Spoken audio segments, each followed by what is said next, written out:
We're good? Okay. All right, welcome everybody to my presentation of solar power data munging.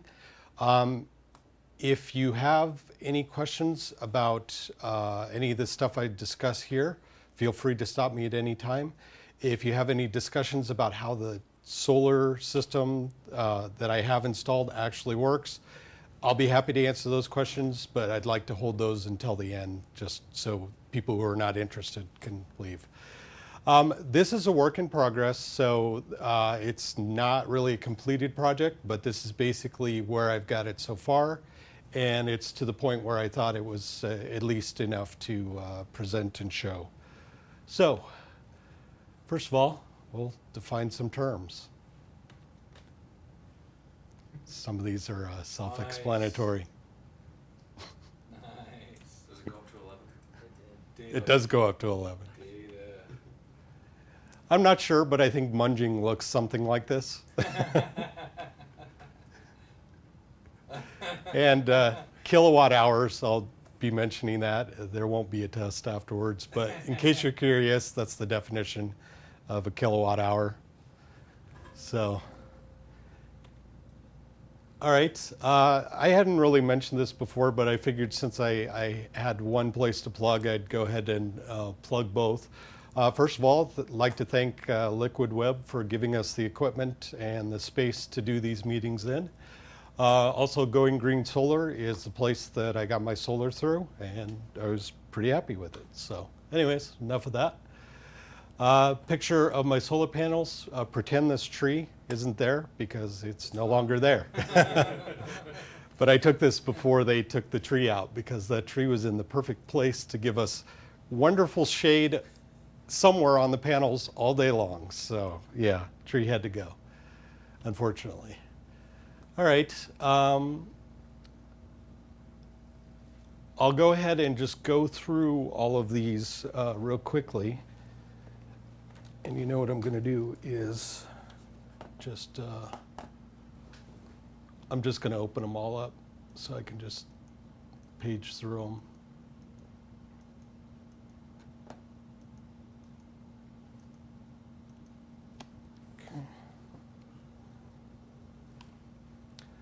All right, also I can just get this to where everybody can see it. This is basically the solar output by time.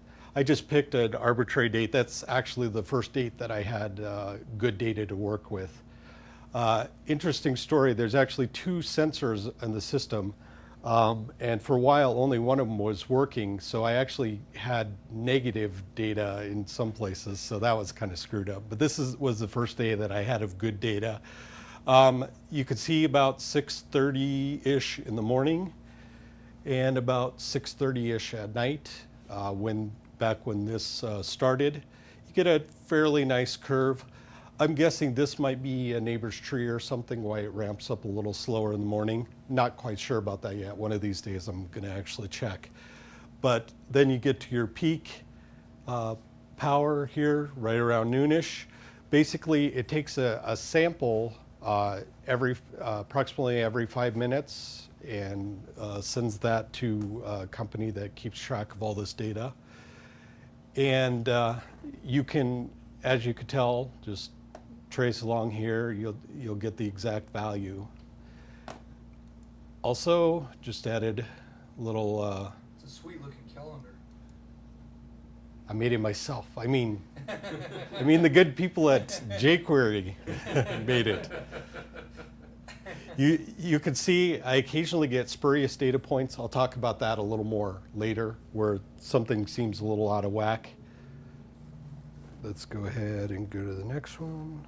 Any questions here? It's probably pretty straightforward.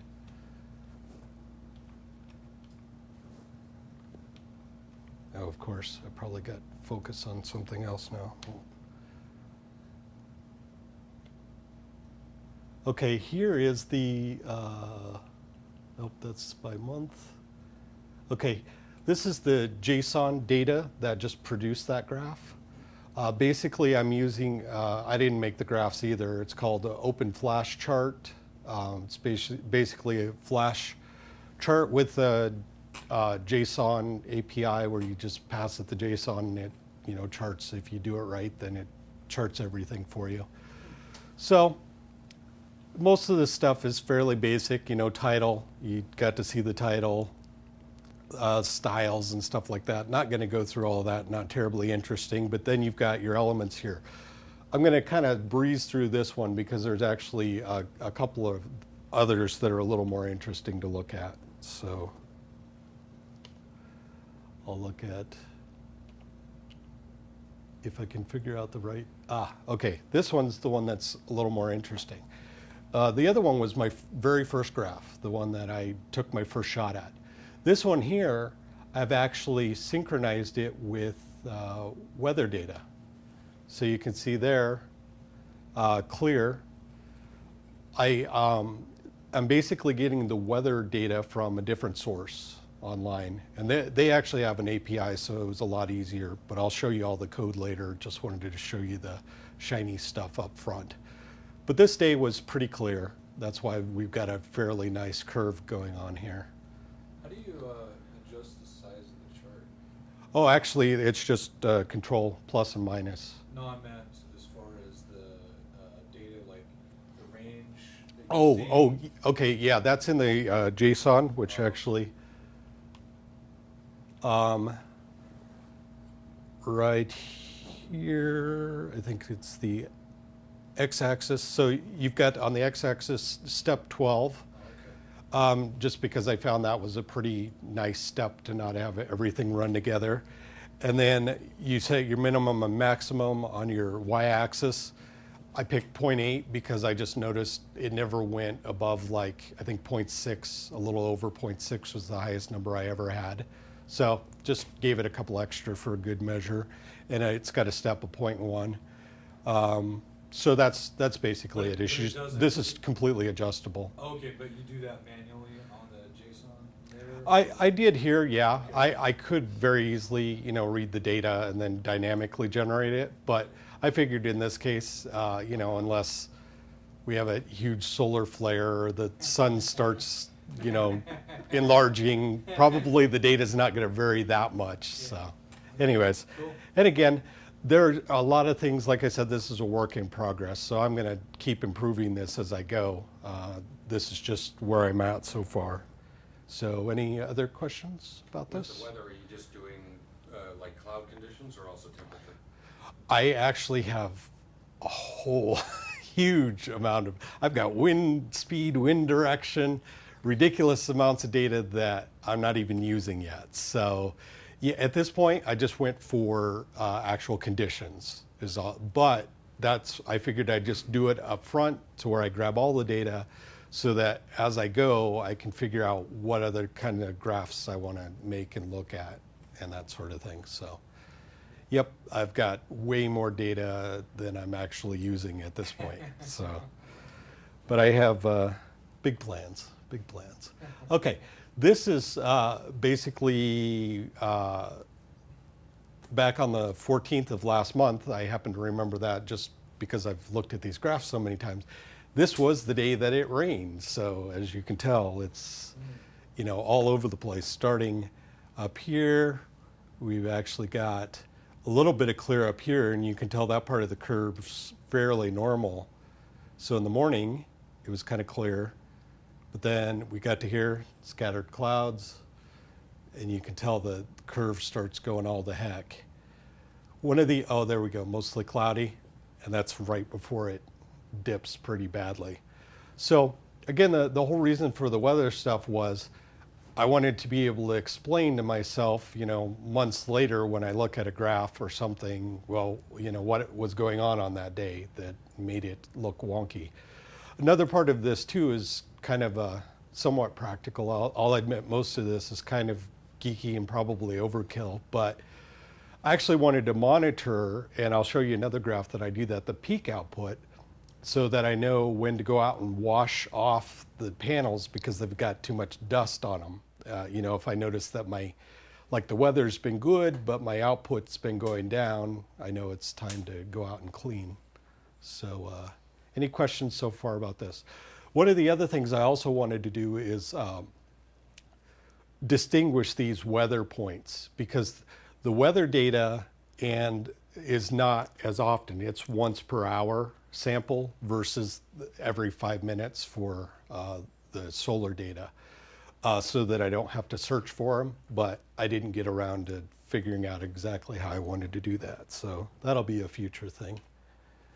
So here is one of the places where for elements,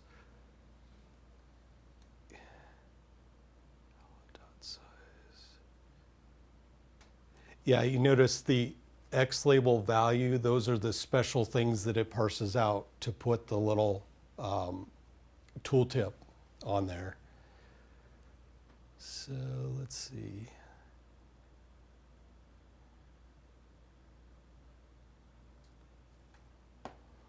That was basically it. As I go through and on the certain ones that have basically, okay, let me back up. Of course, this data is not in sync either. You know, when I'm getting the weather data, it's maybe every hour, but it's not necessarily on the hour. My solar data is definitely not on the hour, but it's every 5 minutes. So basically what I did, and I'll show you this in the code a little later, is I just found the closest solar point that was closest to the weather point and just said, okay, these two are the same, because it's not like the weather changes that quickly that I found at most it's off by 4 minutes. So 3 or 4 minutes is pretty much the average. And so I just married those 2 points up, said close enough. All right, this is the one I was just talking about, the peak solar output by day. So you can see, Brian, this is basically the one that made me choose 0.8, because there we got it 0.6. And actually, oh, I did have another data point earlier, I think that was 0.6.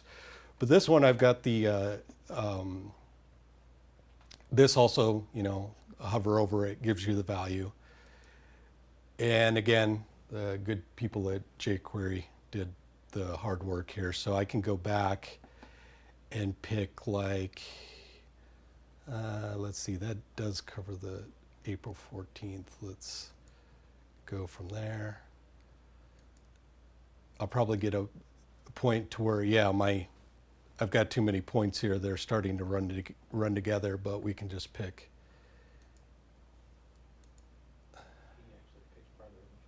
Oh, did I? Good job, me. Oh, yeah. I wasn't paying attention to where I was at. Don't you want to keep April 14th in there? It doesn't really matter. I was just trying to show you that you can just select different ranges and then, you know, zoom in on those. The couple of really low ones were just like the one rainy day we had, and then we've had a few, you know, cloudy days that have brought the output down. So, any questions on that? Not? And this one, again, the data is not terribly interesting on this one. You can tell there's not much to the file because it's just a bar graph. So, especially now that I've got it down to so few points, there's just not much in the way of data here to look at. So, anyways. Now this is total solar output by day. The other one was peak, so I just took the highest number for the day and said that's my peak output. This was actually the total, which now you notice my scale has changed, because now we're looking at just under 40 kilowatt hours, whereas before, you know, we were under 1 at the instantaneous measurements, but now we're up into the between 30 and 40 for the most part. And again, the date range, which you've seen already, so don't have to show you that again. And the JSON for that. This one is total solar output by month. Now we're up into the 1,000. As you can tell, this is how long I've had the system. I've only had one full month. So we're just into May. It was like the 27th of March, I think, that it was put in. So Greg had an excellent question earlier that I desperately want to answer, which is, how much money am I saving, if any at all? Right now, it's kind of hard for me to answer that because I haven't had the system long enough, and because we also were on the equalizer program, so we had credit already built up. So we haven't had a actual bill that we paid in, at least a couple of months, and probably another 2 or 3 months before we have to actually start paying. So anyway, so at least for now, we're making out like bandits. So. All right. Okay, now I will go ahead and just close all those other tabs out real quick so I don't make my life too hard. Everybody around here always makes fun of me for how many tabs I have open anyway. So now we'll start to actually look at some of the code that is behind this stuff.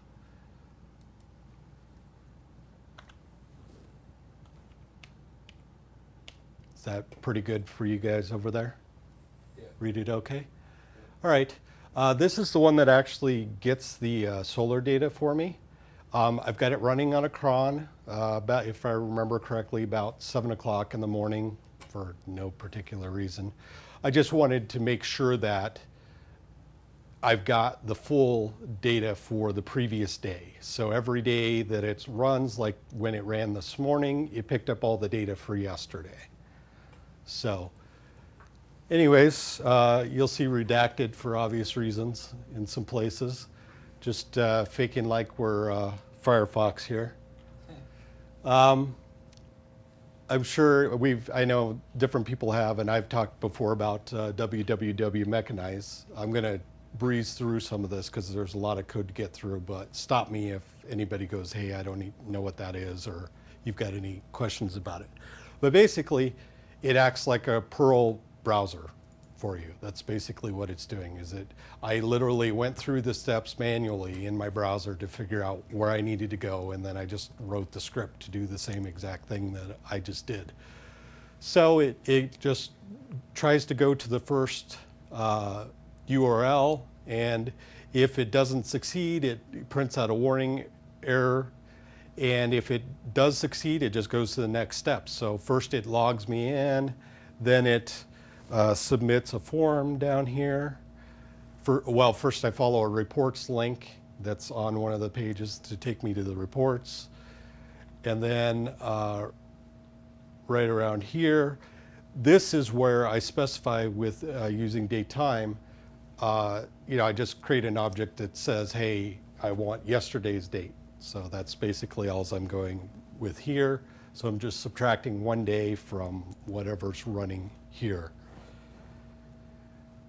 And then submitting the form. So you see it's got like a from date to to date.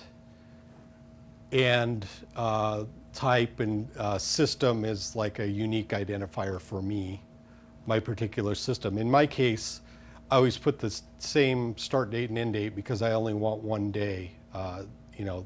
When I ran this originally, you may see some other code in there that I'm probably not going to use anymore, but I gave it the ability so I could pass in dates as well, so that when I first did my first bulk load, I got all my historical data. Then once I got it up to date, every day it just gets the previous day's data if you don't specify on the command line which dates you want.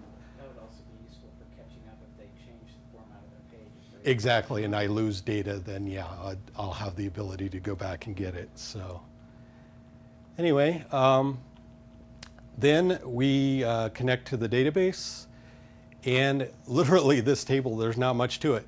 I've got a timestamp, and I've got the energy in kilowatt hours. That's basically all that goes into it. So that one's pretty darn simple. It's just you have to go through several steps to get there to get the actual report.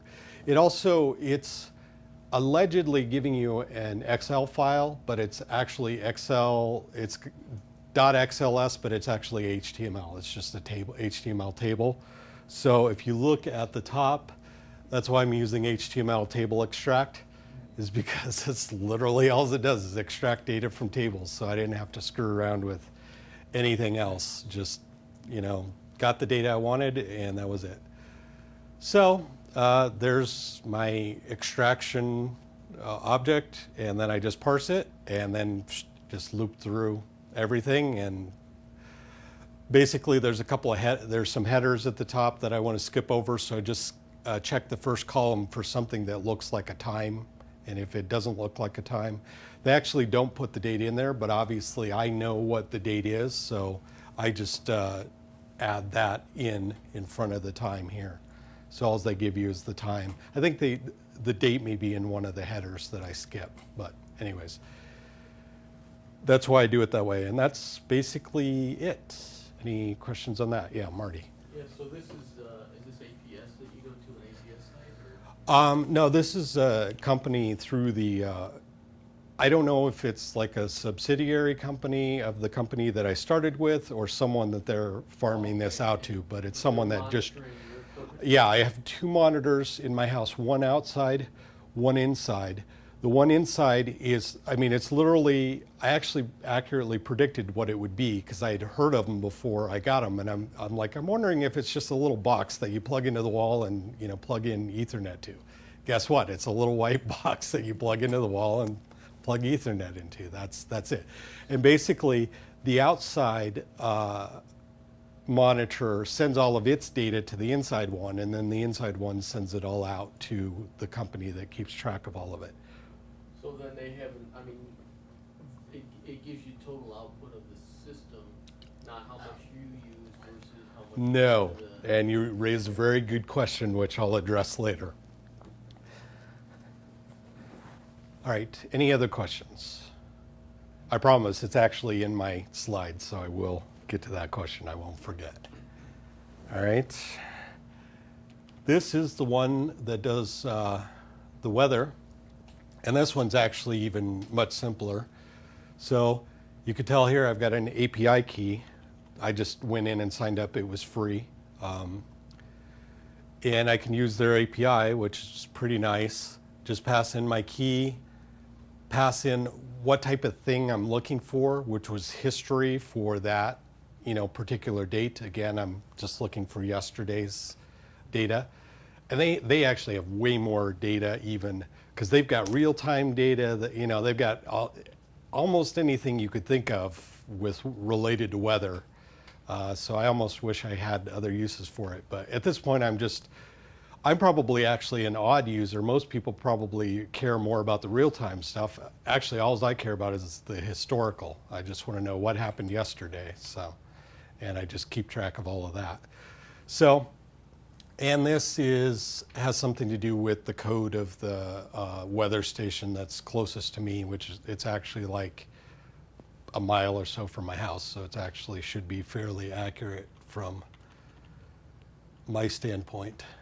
So now we're already have information here. So we're making our database connection. Here's all the garbage you were asking about earlier. The dew point, humidity. It was one of those things where I'm like, I probably really don't need all this, but what the heck? I'll just grab it all.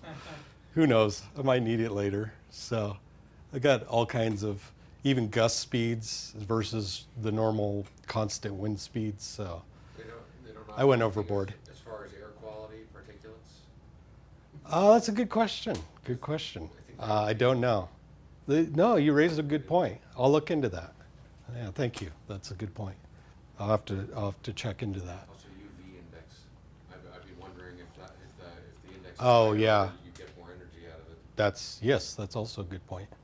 Very good. You'll have to send me an email. Sorry, actually remember to look that stuff up. Okay, basically what I get out of this, the content here, I'm using www mechanize again just to fetch, but it's only fetching one thing. And it's just returning JSON for me. So I'm just decoding the JSON. It just basically turns, anybody here not familiar with JSON? I should probably define, okay. Basically JSON is just JavaScript data structure, but it's used to interchange data between systems. You can receive it as a string, and then it can be parsed out by JavaScript, Perl, Python, everything pretty much has some kind of a JSON parser.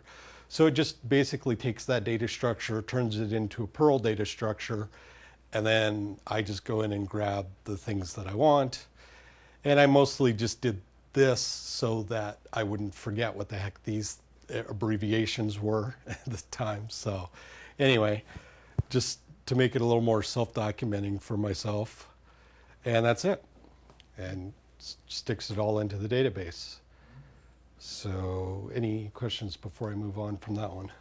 See how I'm doing. Okay. All right. Nuke those tabs again. Now we'll look at the actual code behind the graphs that we were looking at earlier. You saw the actual data, but now I'm going to show you the templates that actually generate the data and the HTML. All right.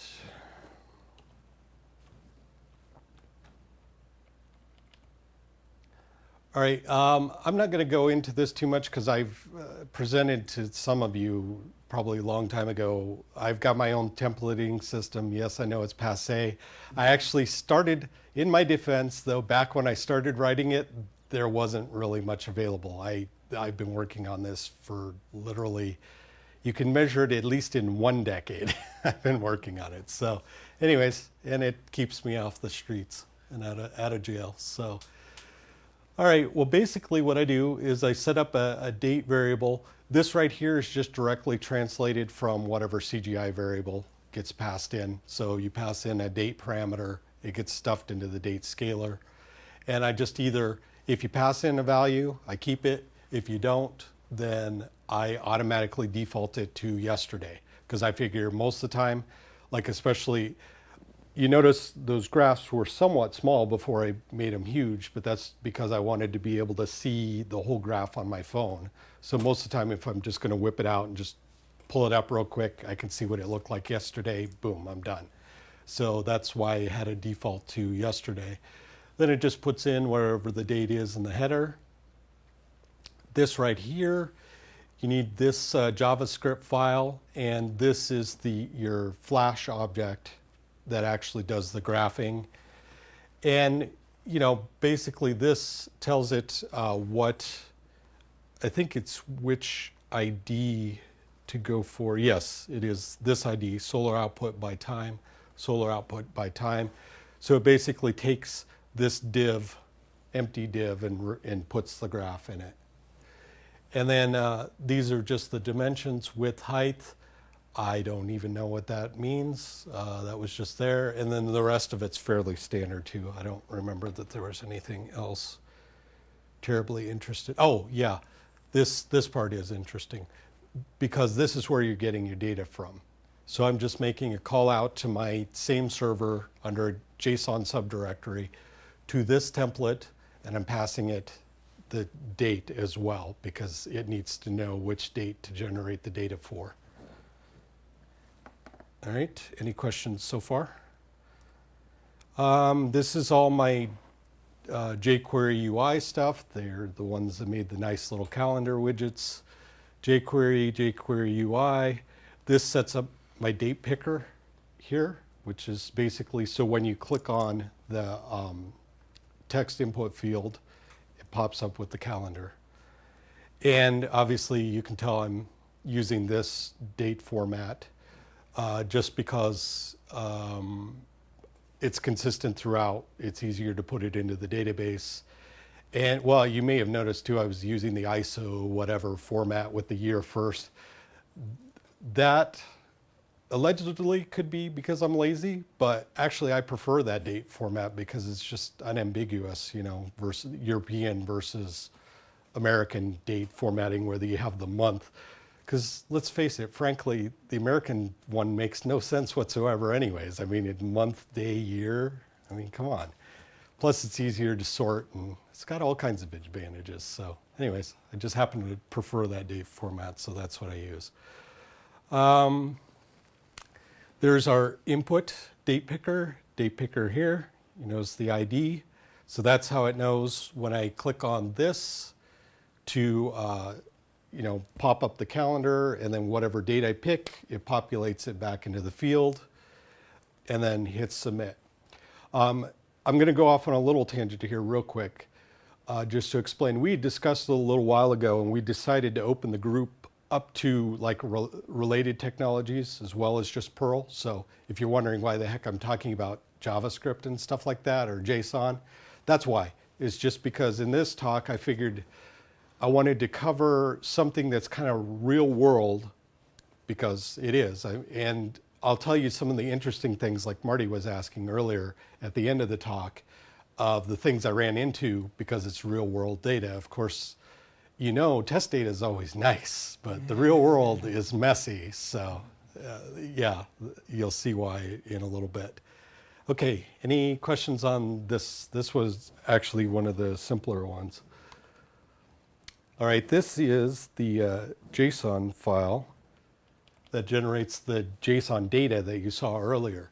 So basically, I just have a SQL select tag here, which takes our dates and puts them in there. So basically, I get the full day for the timestamp.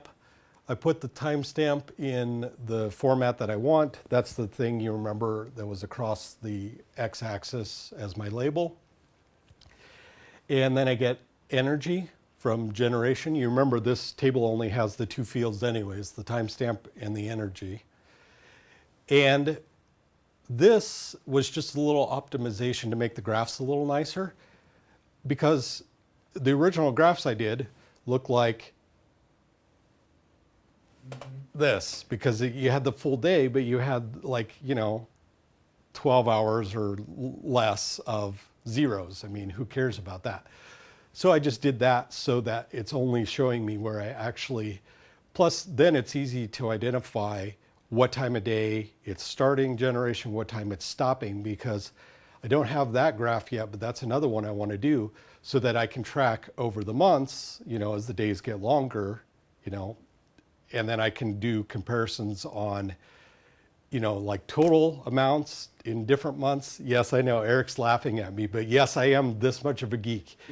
You can't believe I called this company and actually asked them, I said, hey, when do I get a login to get this data? And she goes, let me check into that. And then she got back to me with the information, and she says, you're the first person that's ever asked for that. I mean, they do provide it to everybody, but I was the first one that really wanted it. So anyways. I'm just going to see you during the winter months being just so much pissier about keeping the lights on in the house. Well, actually, as it turns out, in wintertime in Arizona, because we have so much sun, it's actually better, because I'm not running my air conditioning.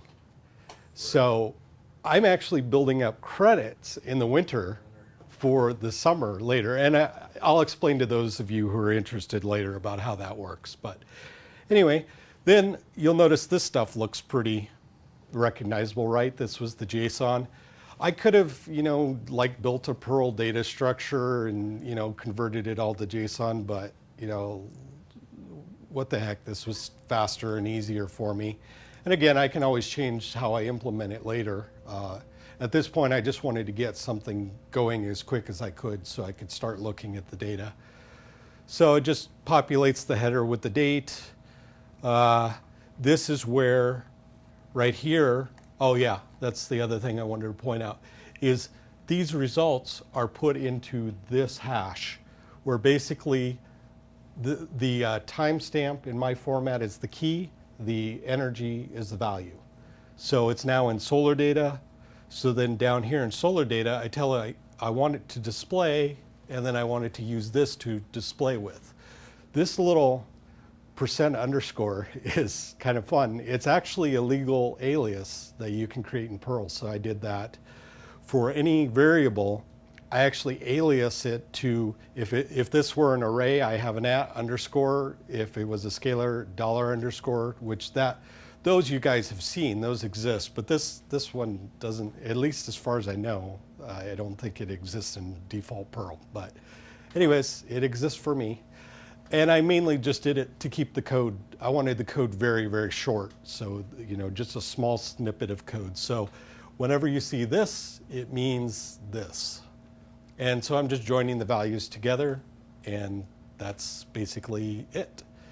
And you notice I've got quotes around the whole thing because I want it, or no, I'm sorry, actually these quotes are just because that's the way it works. Is I took my tag format, basically stole it from XML or HTML. It just has some kind of a name here and, key value pairs, basically. So isn't that just in random order then? Very excellent question. Actually, it's not, because under the hood, all of my hashes are TIE-IX hashes for that exact reason. Because usually when I use this, it's like generating some kind of a drop-down or something where you've got ID and then a display value in the drop-down. And what's nice about having the IX hashes is I can actually pre-populate it with something like, please select value, and maybe the ID is 0 on it, and then just load the rest of the data in there, and then it's all in the correct order. Plus I could, sort it in a different order if I wanted to, and you know what TIE-IX hash does. So anyways, yes, it is actually in the order that it's selected in. So my order by clause up here is what determines, because he's right, normally a hash would just be all over the place. So, okay, any other questions here? Basically here you can see I'm doing a similar sort of thing, only I'm using the keys. Up here I wanted the values, down here I wanted the keys, because these are the energy numbers, these are the timestamps that I want displayed along the x-axis. Everybody good with that? Okay. Moving on then. This one is the weather one. This part of it's almost identical to the previous one, so I'm going to skip this one. I will talk about the JSON of it a little bit though, because this is where I'm doing that fudging on the matching the dates up that I was telling you about. So this one we saw before. This is just the same, selecting the times and the amount of energy. This is where I'm getting the weather data. So I'm getting a timestamp from it and the conditions, because you remember right now I said that's all I'm worried about. Later on I'll do a lot of other things, UV index if it turns out they have it. So I've just got it from my two tables. Again, I'm filtering out anything where it was at night and it wasn't doing anything interesting. And then basically I'm just checking for an interval where I'm basically subtracting the two and saying, is it between 5 minutes and 0 minutes that these timestamps match up with each other. The observation timestamp, which is the one that's from the weather data, and the reading timestamp, which is the one that's from the solar data. So that's basically all I'm doing, is a little fuzzy matching on the timestamps just to get it to work right.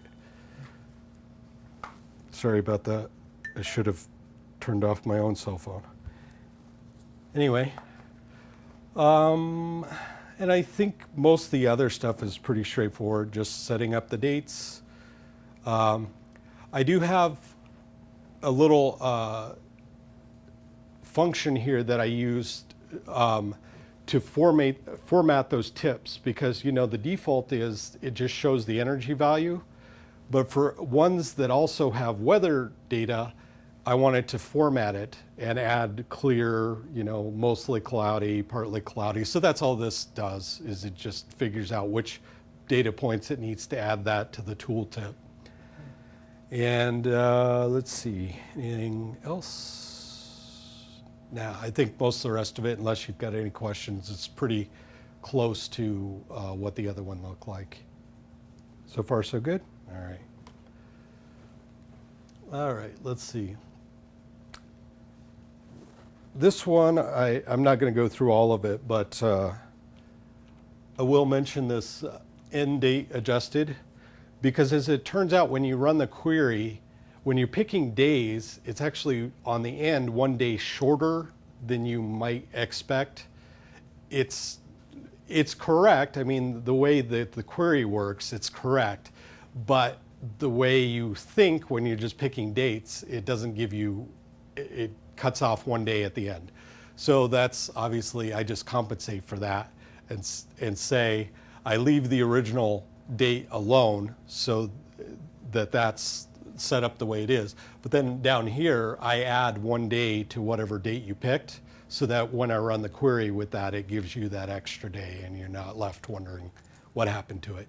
Couldn't you just slap So. 23, 59, 59 at the end of the date and got the same thing? Um, Time value too? Actually, probably it could have, yeah. That's a good point.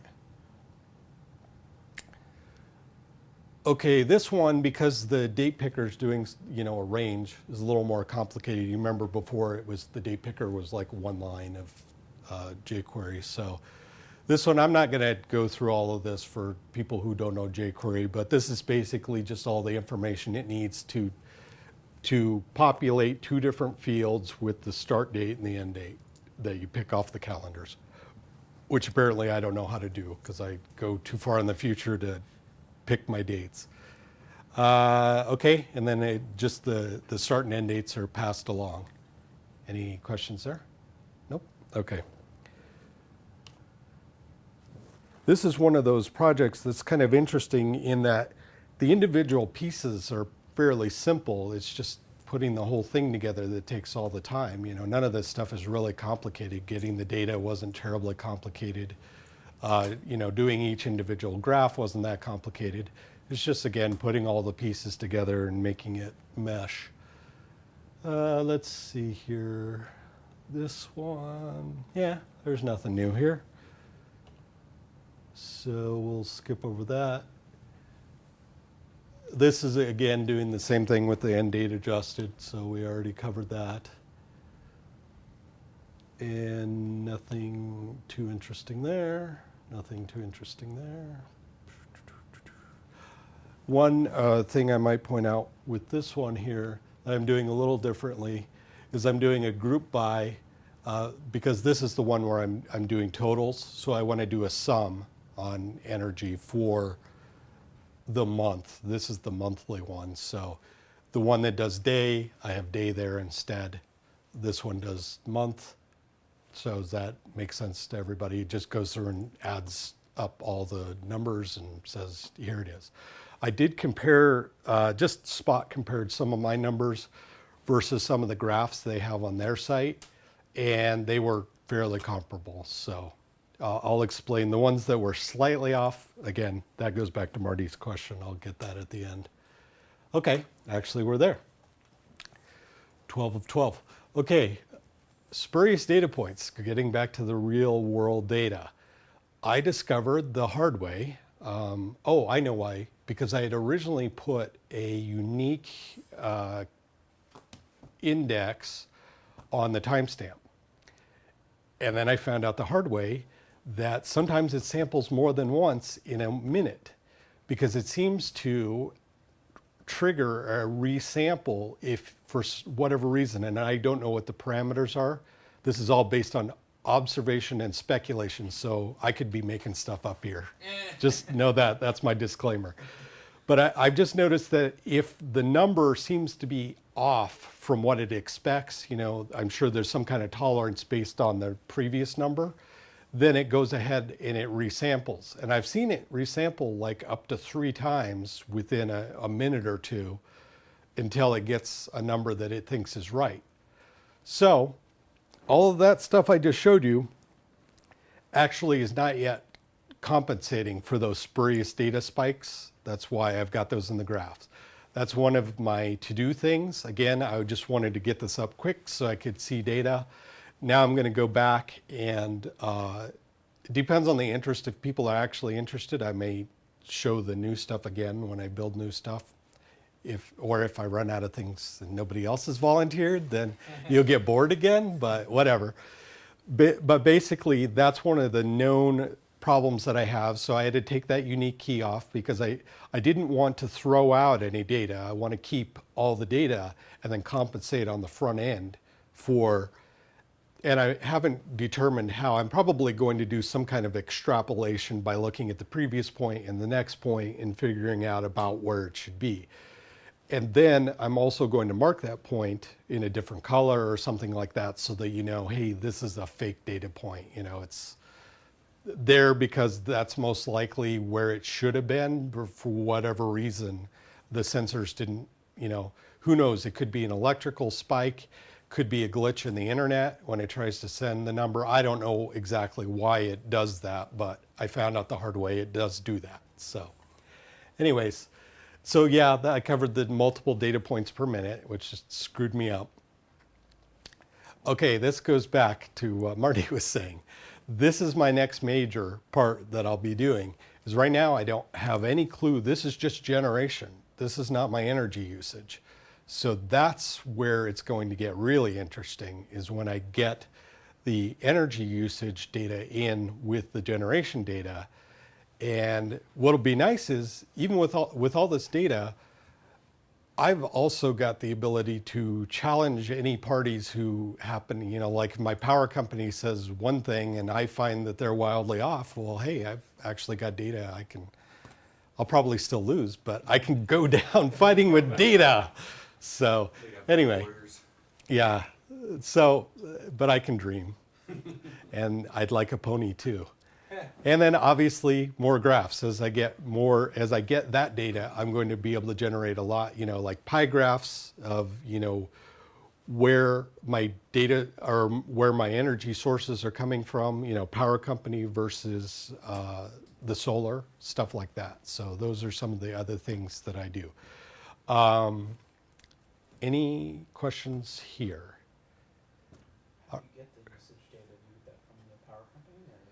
Yes, and that is actually why I haven't done that yet, because it turns out that was actually the hardest source to get the data, because they're doing a bunch of Ajax-y stuff, and I haven't quite, they've got some sort of unique session ID, it looks like, and I just haven't had the time to track it all down yet and figure out how I need to get to the data. But the good news is it appears that they actually have the data and I can get to it, or, you know, it's there. I just have to automate getting to it. So, yeah. So data you're showing there, where you're pulling using SQL, that's on the box or where? yeah, that's on my local server. Yes, and that's the earlier two programs that were doing the www mechanized stuff. Those are the ones that run daily and just download or scrape or whatever you want to call it, depending on which one's doing what, and just pulls the data in locally so that I have it all locally. And then that way, you know, I can generate the graphs real time, because I'm not pulling from foreign source, I'm pulling from my local. And also that I can do things like, you know, the spurious data point compensation that I want to work on. And what's nice about doing that on the front end as well is if I come up with a better, quote unquote, better algorithm, or, you know, come up with something I think is more reasonable, I can always just replace that. And I haven't touched the original data. I'm just, you know, changing how I display it on the front end. So, all right. Any other questions? Any questions on how the system itself works? I guess at this point, basically, if you don't care about that, or if nobody cares about it, we can all go home. But if anybody cares, I'll answer those questions. Do you get any Good. measurable output on a full moon? Or a lightning strike? That's a good question. Well, so far, I have not seen anything based on the moon, because, you know, I'm cutting off the 0 marks. So if I find that it is, you're going to have a big, and then you're going to have a little one, you know, off to the end. Yeah, which that's kind of nice, filtering out all the, or actually, I guess because I'm cutting out all the zeros, if there's some time there, it'll be big hump, little hump, something like that. I don't know. But as of yet, no, I have not seen anything like that. But that's very interesting. I may run some queries just to see if I've got data. Because I also have to admit, I haven't gone through every single one of these graphs either. I've been spending so much time building this system, I haven't played around with it as much as I'd like. Oh, I was gonna ask if you showed on your phone. Yeah, I'll go ahead and pull it up, and somebody else can ask me another question or talk amongst yourself while I get it ready. I probably should have done that ahead of time, then I would have been ready. Interesting for people to see that too. All right, is anybody interested in kind of a high-level generic explanation as to how the system works? Anyone care? You are? Okay. All right, anybody else that is not interested, you can leave if you want. I won't be insulted, I promise. Well, basically, some of you may be familiar with some of the older systems where you had, large arrays of batteries where you would, store up the energy that you built up during the day. This has none of that because they discovered it's way too expensive to maintain. Those batteries don't last forever.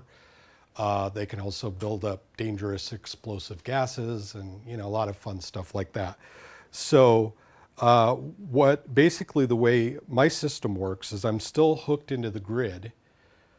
If, like during the winter, Eric was mentioning earlier, there are actually a lot of times that I'm generating more power than I'm using. So that power goes back onto the grid and I get a credit with my power company. Now, of course, they're paying me as much as they charge me for power. They're only giving me like a wholesale rate. So it's not like I'm making huge amounts of money here. But basically, I do get a credit on my account so that during those times where I'm actually producing more than I'm using, which hopefully I'll try to maximize. I also had some other efficiency things done to my house too, to try to improve that sort of stuff. Then during the summer, where I'm perhaps, I haven't found out yet, but perhaps using more energy than I'm producing, then that extra energy will come from the grid. Then also, obviously, you're probably wondering, well, what do you do when the sun's not out at night? Well, then I'm only pulling off the grid. But as a lot of you may know, that if you've done any kind of equalizer program, that off-peak power is actually cheaper. So it actually turns out that economically it makes more sense to just go ahead and buy it from the power company at night because it's cheaper than any other kind of current technology storage mechanism that you could have. It's just cheaper to just buy it from them at night, sell it to them during the day, or just use it all up yourself. Then actually at the end of the year, if I end up with credits I haven't used, they actually cut me a check. But I'm not going to hold my breath on that one. And even if I do get a check, it's probably going to be fairly small anyway.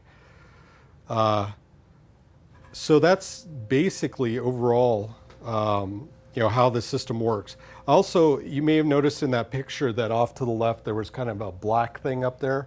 That was solar hot water heat, which I actually had put in first. So actually my hot water is electrical, but it's preheated by hot water from that panel. So I've almost got this up. It actually stores the water on the roof and heats it up and then Actually, no, I've got two tanks now instead of, as you'd normally just have one electric. So I've got two tanks in my house. So it stores in the first one, but they're actually completely isolated from each other. So it just runs the water from the electric hot water heater through the tank, and then the hot water there heats up the hot water from the electric. And then obviously the electric doesn't need to kick on as often to get it up to temperature. I was just thinking too, Doug, I can show the HDMI on my phone if you want. Oh, it's fine. I've almost got it here. I'm just not very good at talking and typing at the same time, so. You need more practice in texting while you're driving. Yeah. Is that what you do? This is actually yesterday. So again, you remember I said the default is if you don't pass anything in. So you can see we've had a few clouds off and on over the past week. So you can see we've got some spikes in the afternoon. So most of the day looked normal, and then towards the afternoon looks like we got some clouds going on. So anyways, and as you could tell, it just barely fits exactly what I want. I've got at the very bottom, it's got my fields so I can change my dates and stuff. I've got a little room to expand here, but I also may put in, left navigation. I haven't decided yet to go to the different graphs. So that's why currently they're just pretty much standalone, but, and I have a very cheesy index page where I can click on all of them, but I'm gonna make that nicer as I get time. So anyway, any other questions? Okay, that's it. I hope you enjoyed it. And please let me know, I guess, on the mailing list or something if there's more interest. It's not going to be as educational. I mean, even, let's face it, this wasn't complicated. There wasn't any terribly complicated code to look at. To me, it was more interesting as an exercise in working with real world data and, some of the surprises that can crop up for you. The fact that sampling times are different. I mean, I didn't even think about that when I started. It's like, oh yeah, my times are not going to sync up, once an hour from weather. And again, I'm going to have a third source once I get from the power company. And of course I think theirs is once an hour as well. But of course, it's not going to sync up with anything else. So I'm going to have to do, a similar sort of thing as far as syncing it up or getting averages or, something to get the data in a usable format. All right.